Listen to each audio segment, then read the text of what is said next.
श्री राधा कृष्णाभ्याम नमः।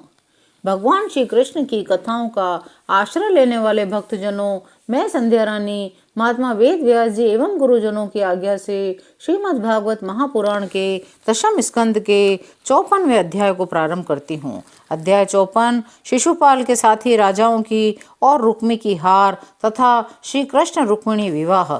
श्री सुखदेव जी कहते हैं, परीक्षित, इस प्रकार कह सुनकर सबके सब राजा क्रोध से आग बबूला हो उठे और कवच पहनकर अपने अपने वाहनों पर सवार हो गए। अपनी अपनी सेना के साथ सब धनुष ले लेकर भगवान श्री कृष्ण के पीछे दौड़े। जरासंध की सेना के लोग कोई घोड़े पर, कोई हाथी पर तो कोई रथ पर चढ़े हुए थे। वे सभी धनुर्वेद के बड़े मर्मज्ञ थे। वे यदुवंशियों पर इस प्रकार बाणों की वर्षा करने लगे मानो दल के दल बादल पहाड़ों पर मूसलाधार पानी बरसा रहे हों। परम सुंदरी रुक्मिणी जी ने देखा कि उनके पति श्री कृष्ण की सेना बाण वर्षा से ढक गई है। तब उन्होंने लज्जा के साथ भयभीत नेत्रों से भगवान श्री कृष्ण के मुख की ओर देखा। भगवान ने हंसकर कहा, सुंदरी डरो मत, तुम्हारी सेना अभी तुम्हारे शत्रुओं की सेना को नष्ट किए डालती है। इधर गद और संकर्षण आदि यदुवंशी वीर अपने शत्रुओं का पराक्रम और अधिक न सह सके। वे अपने बाणों से शत्रुओं के हाथी, घोड़े और रथों को छिन्न भिन्न करने लगे। अंत में विजय की सच्ची आकांक्षा वाले यदुवंशियों ने शत्रुओं की सेना तहस नहस कर डाली। जरासंध आदि सभी राजा युद्ध से पीठ दिखाकर भाग खड़े हुए।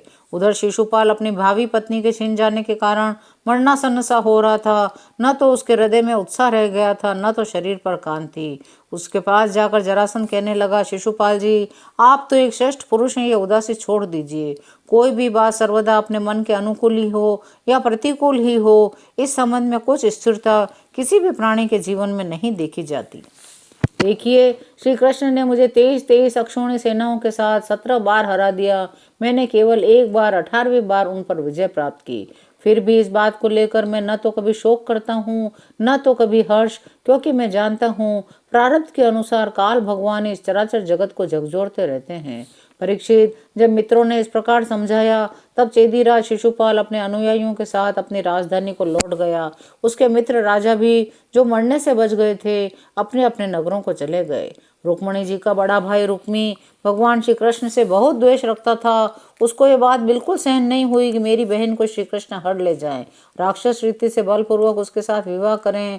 महाबाहु रुक्मी क्रोध के मारे जल रहा था। उसने नरपतियों के सामने प्रतिज्ञा की, मैं आप लोगों के बीच ये शपथ करता हूँ, यदि मैं युद्ध में श्री कृष्ण को न मार सका और अपनी बहन रुक्मिणी को न लौटा सका तो अपनी राजधानी कुंडिनपुर में प्रवेश नहीं करूंगा।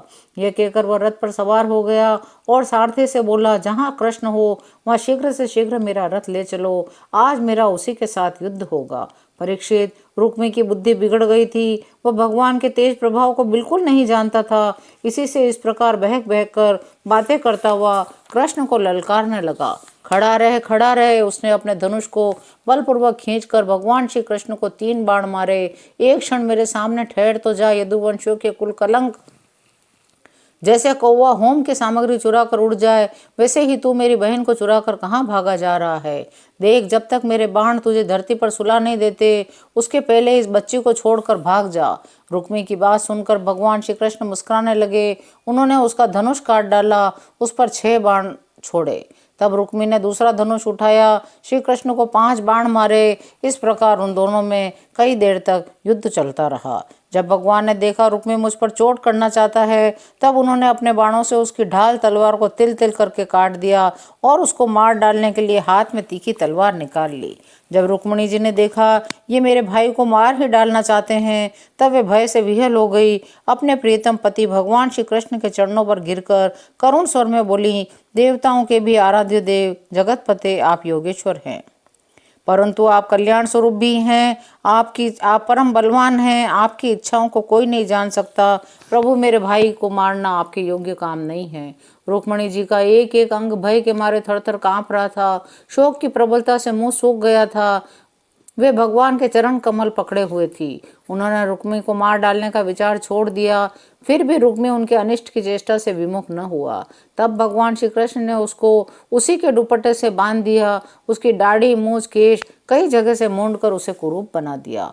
उसे देखकर सर्वशक्तिमान भगवान बलराम जी को बड़ी दया आई। उन्होंने उसके बंधन छोड़कर उसे छोड़ दिया। श्री कृष्ण से कहा, कृष्ण, तुमने ये अच्छा नहीं किया। यह निंदित कार्य हम लोगों के योग्य नहीं है। अपने संबंधी की दाढ़ी मूछ मोड़कर उसे कुरूप कर देना तो एक प्रकार का वध ही है। इसके बाद बलराम जी ने रुक्मणी जी को संबोधित करके कहा, तुम्हारे भाई का रूप विकृत कर दिया गया है। यह सोचकर हम लोगों से बुरा न मानना, क्योंकि साध्वी तुम जीव को सुख दुख देने वाला कोई दूसरा ही है, उसे अपने ही कर्म का फल भोगना पड़ता है। तब वे श्री कृष्ण से बोले, कृष्ण, यदि अपना सगा संबंधी वध करने योग्य अपराध करे तो भी अपने ही संबंधियों के द्वारा उसका मारा जाना उचित नहीं है, उसे छोड़ देना चाहिए। वह तो अपने अपराध से ही मर चुका है, मरे हुए को फिर क्या मारना। फिर बोले, भाई कृष्ण, ये ठीक है, जो लोग धन के नशे में अंधे हो रहे हैं, अभिमानी हैं, वे राज्य, पृथ्वी, पैसा, स्त्री, मान, तेज अथवा किसी और कारण से अपने बंधुओं का भी तिरस्कार कर दिया करते हैं। अब वे रुक्मणी जी से बोले, साध्वी, तुम्हारे भाई बंधु समस्त प्राणियों के प्रति दुर्भाव रखते हैं, हमने उनके मंगल के लिए ही उनके प्रति दंड विधान किया है। साध्वी स्त्री, अज्ञान के कारण होने वाले शोक को त्याग दो। यह शोक अंतःकरण को मुरझा देता है, इसलिए इसे छोड़कर तुम अपने स्वरूप में स्थित हो जाओ। श्री सुखदेव जी कहते हैं, परीक्षित, जब बलराम जी ने रुक्मणी को इस प्रकार समझाया तब परम सुंदरी रुक्मणी जी ने अपने मन का मैल मिटाकर विवेक बुद्धि से उसका समाधान किया।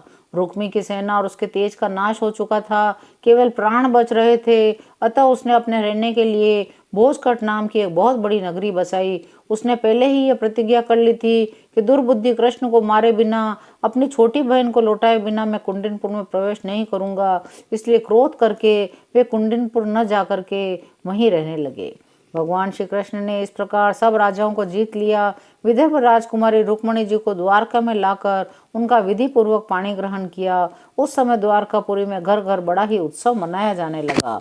क्यों न हो, वहां के सभी लोगों का यदुपति श्री कृष्ण के प्रति अनन्य प्रेम जो है।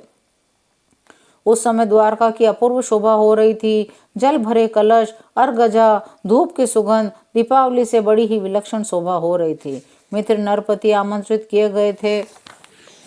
प्रत्येक दरवाजे पर केलों के खंभे और सुपारी के पेड़ रोपे हुए बहुत ही भले मालूम होते थे। उस उत्सव में कुतूहलवश इधर उधर दौड़ धूप करते हुए बंधु वर्गों में कुरु, सृजय, केकय, विदर्भ, यदु और कुंती आदि वंशों के लोग परस्पर आनंद मना रहे थे। जहाँ तहाँ रुक्मणी हरण की ही गाथा गाई जाने लगी। उसे सुनकर राजा और राजकन्याएं अत्यंत विस्मित हो गई। महाराज, भगवती लक्ष्मी जी को रुक्मणी के रूप में साक्षात लक्ष्मीपति भगवान श्री कृष्ण के साथ देखकर द्वारकावासी नर नारियों को परम आनंद हुआ। 54वां अध्याय यहीं विराम लेता है। शेष अगले अंकों में। जय श्री कृष्ण।